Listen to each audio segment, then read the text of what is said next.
Hello दोस्तों, आप सभी का स्वागत है आपका अपना चैनल मैजिकल क्लास 2.0 में। चलिए आज हम लोग देखेंगे मौर्योत्तर काल, ठीक है ना। मौर्य काल के बाद का वंश के बारे में, जिसमें ब्राह्मण साम्राज्य शामिल है। इनके बारे में अच्छी तरह से जानेंगे, ठीक है ना। चलिए पहले इनके बारे में जानते हैं। ऐतिहासिक प्रमाणों के अनुसार मगध महाजनपद पर कुल 7 राजवंशों ने शासन किया। कितने? तो 7 राजवंशों ने शासन किया। सबसे पहले हर्यक वंश ने, फिर शिशुनाग वंश ने, फिर नंद वंश ने, ठीक है ना। ये तीनों ने शासन किया।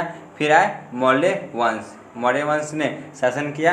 इन सभी के बारे में हम लोग ने डिटेल से पढ़ चुके हैं और इससे रिलेटेड जो ऑब्जेक्टिव क्वेश्चन हो सकते हैं उन सभी को भी कवर करा चुके हैं। आप लोग जाके देख सकते हैं। आज हम लोग पढ़ेंगे बचे हुए 3 राजवंशों के बारे में, ठीक है ना। शुंग वंश, कण्व वंश और सातवाहन वंश के बारे में। चलिए बिना टाइम वेस्ट किए अपने क्लास को शुरू करते हैं।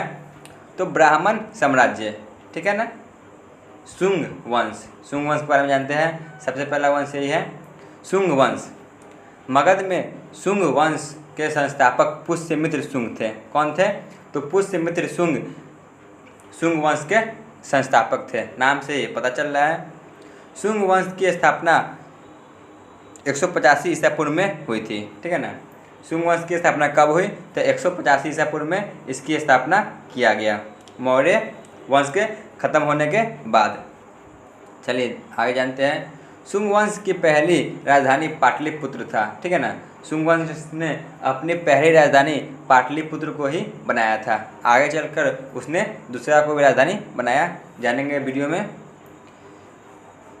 जो पुष्यमित्र शुंग थे वह बृहदर्थ के सेनापति थे, ठीक है ना। बृहदर्थ कौन था?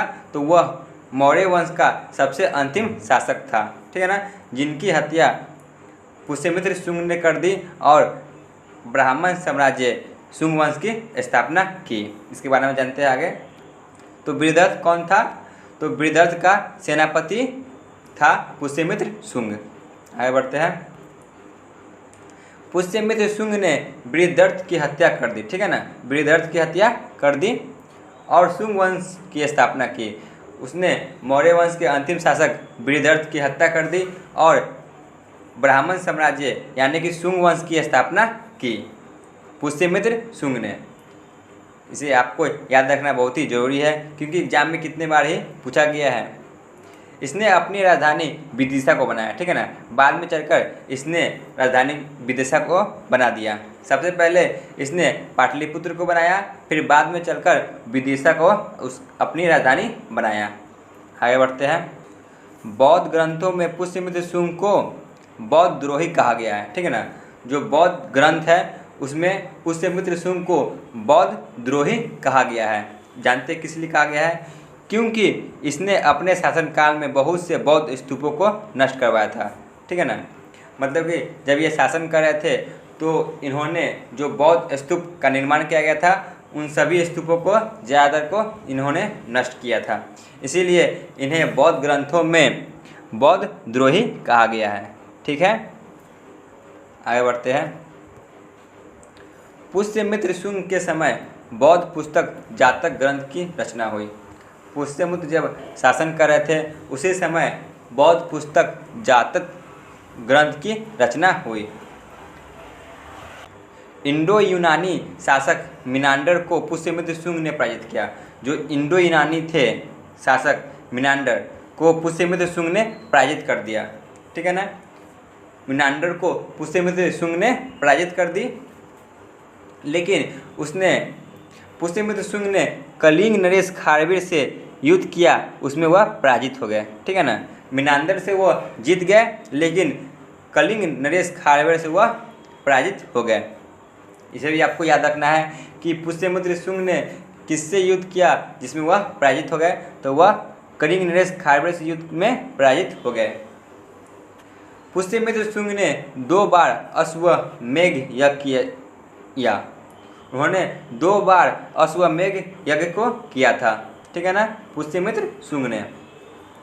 इसको यज्ञ पतंजलि ने किया था। जो पतंजलि थे इनके पुरोहित थे, इन्होंने ही इस यज्ञ को करवाए थे, ठीक है, अश्वमेघ यज्ञ को। आगे बढ़ते हैं। पुष्यमित्र शुंग ने अपने जीवन के अंतिम दिनों में बौद्ध धर्म की महानता को समझा और उसके बाद कई स्तूपों का निर्माण कराया। ठीक है ना। जब वह अंतिम दिन में चले गए तो उन्होंने बौद्ध धर्म की महानता को समझा और बहुत से स्तूपों का निर्माण कराया। वह शुरुआत में जब शासक पे बैठे तो उन्होंने जितने भी बौद्ध स्तूप थे उनको नष्ट कर दिए। बाद में चलकर फिर उनकी महानता को समझे और बहुत से स्तूपों का निर्माण कराया। भरहुत स्तूप का निर्माण पुष्यमित्र शुंग ने ही करवाया था। ठीक है ना, जो कि एमपी में स्थित है। इसका निर्माण पुष्यमित्र शुंग ने करवाया। मोस्ट वीवीआई भरहुत स्तूप का निर्माण पुष्यमित्र शुंग ने करवाया था। यह पहले लकड़ी का बना हुआ था। ठीक है, उसने इसे पत्थर का करवाया। पहले यह लकड़ी का बना हुआ था स्तूप, बाद में चलकर पुष्यमित्र शुंग ने इसे पत्थर से बनवाया। आगे जानते हैं। पुष्यमित्र शुंग की मृत्यु 148 ईसा पूर्व में हो गई। उसके बाद जानते हैं पुष्यमित्र शुंग का उत्तराधिकारी उसका पुत्र अग्निमित्र हुआ। ठीक है ना, पुष्यमित्र शुंग का उत्तराधिकारी अग्निमित्र हुआ। अग्निमित्र अब शासन पे बैठे। इनके बारे में ज़्यादा हमें कुछ पढ़ना नहीं है, इसलिए इसको कवर नहीं किए हैं। बस आपको ये याद रखना है कि पुष्यमित्र शुंग का उत्तराधिकारी अग्निमित्र बना। शुंग वंश का अंतिम शासक देवभूति हुआ। शुंग वंश का सबसे अंतिम शासक कौन हुआ? तो देवभूति या शुंग वंश का अंतिम शासक हुआ। देवभूति की हत्या वासुदेव ने कर दी। वासुदेव ने देवभूति की हत्या कर दी 73 या 75 ईसा पूर्व में और कण्व वंश की स्थापना की। इसके बाद कण्व वंश की स्थापना वासुदेव ने की देवभूति की हत्या करके। ठीक है ना।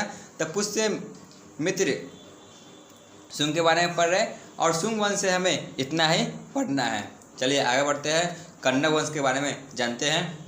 कण्व वंश, कण्व वंश की स्थापना वासुदेव ने किया।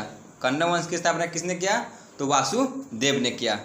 देवभूति की हत्या कर दी, जो कि पुष्यमित्र शुंग वंश का अंतिम शासक था। उसकी हत्या कर कण्व वंश की स्थापना किया। इस वंश की स्थापना 75 ईसा पूर्व में किया। ठीक है ना, 75 ईसा पूर्व में किया कण्व वंश की स्थापना। कण्व वंश का अंतिम राजा सुशर्मा हुआ। कण्व वंश का अंतिम राजा कौन हुआ? तो सुशर्मा हुआ। ठीक है, आपको बस इतना ही याद रखना है इसके बारे में। सुशर्मा की हत्या सिमुक ने कर दी। सुशर्मा की हत्या किसने कर दी? तो सिमुक ने 60 ईसा पूर्व में कर दी और सातवाहन वंश की स्थापना की। ठीक है ना। इसके बाद सातवाहन वंश शासन पे आए तो सुशर्मा की हत्या सिमुक ने कर दी, जो कि सुशर्मा कण्व वंश का अंतिम शासक था। ठीक है ना। एक बार और देख लेते हैं। कण्व वंश का संस्थापक किसे कहा जाता है? तो वासुदेव को कहा जाता है। इसकी स्थापना 73 या 75 ईसा पूर्व में हुआ था। कण्व वंश का अंतिम राजा सुशर्मा हुआ। सुशर्मा की हत्या सिमुक ने 60 ईसा पूर्व में कर दी और सातवाहन वंश की स्थापना की। चलिए सातवाहन वंश के बारे में पढ़ते हैं।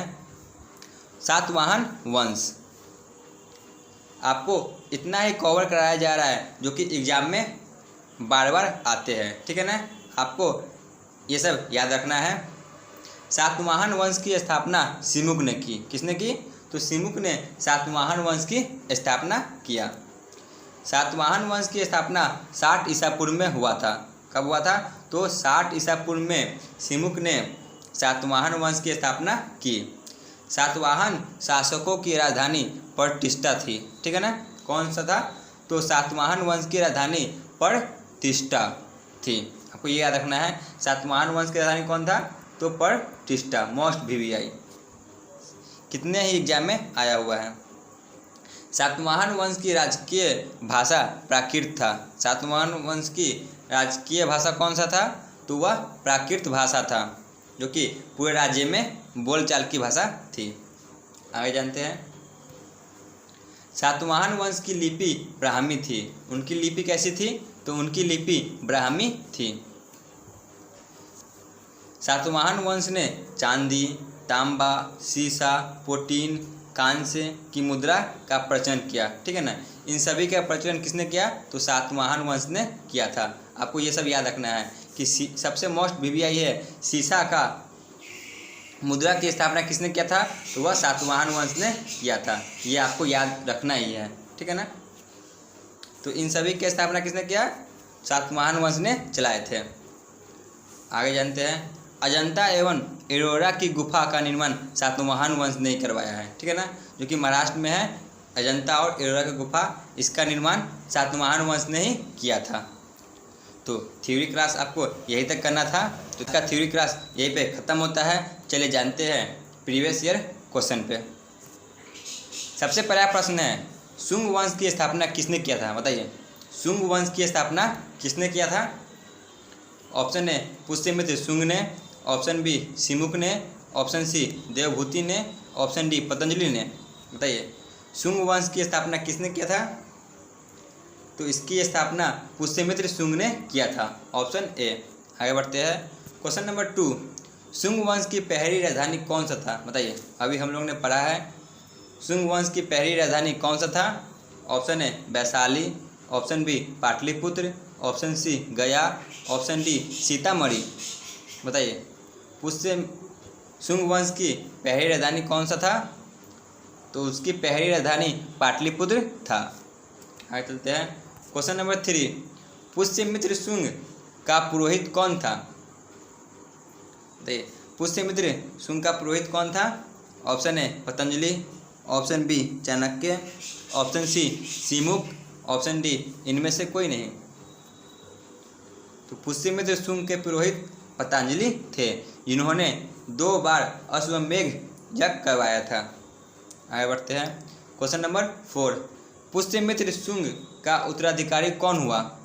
Option A Devabhuti, option B Agnimitra, option C Simuk, option D इनमें से कोई नहीं। बताइए, पुष्यमित्र शुंग का उत्तराधिकारी कौन हुआ? तो उसका उत्तराधिकारी ऑप्शन बी अग्निमित्र हुआ। आगे बढ़ते हैं, क्वेश्चन नंबर 5, कण्व वंश का स्थापना किसने किया था? बताइए, कण्व वंश की स्थापना किसने किया था? Option A Devabhuti, option B Agnimitra, option C Simuk, option D Vasudev. बताइए, कण्व वंश की स्थापना किसने किया था? तो कण्व वंश की स्थापना वासुदेव ने किया था। आगे बढ़ते हैं, क्वेश्चन नंबर 6, सातवाहन वंश की स्थापना किसने किया? Option A Devabhuti, option B Agnimitra, option C Simuk, option D Vasudev. Satavahana वंश की स्थापना किसने किया? तो सातवाहन वंश की स्थापना सिमुक ने किया था। आगे चलते हैं आज के अंतिम प्रश्न पे, अजंता एवं एलोरा की गुफा का निर्माण किस वंश ने किया? ऑप्शन ए सातवाहन वंश, ऑप्शन बी शुंग वंश, ऑप्शन सी कण्व वंश, ऑप्शन डी इनमें से कोई नहीं। बताइए, अजंता एवं एलोरा की गुफा का निर्माण किसने किया था? तो इसका निर्माण सातवाहन वंश ने किया था, ठीक है। तो आज का क्लास यहीं पे ख़त्म होता है। आप लोग कमेंट सेक्शन में ज़रूर बताएं कि आपको यह क्लास कैसा लगा। धन्यवाद।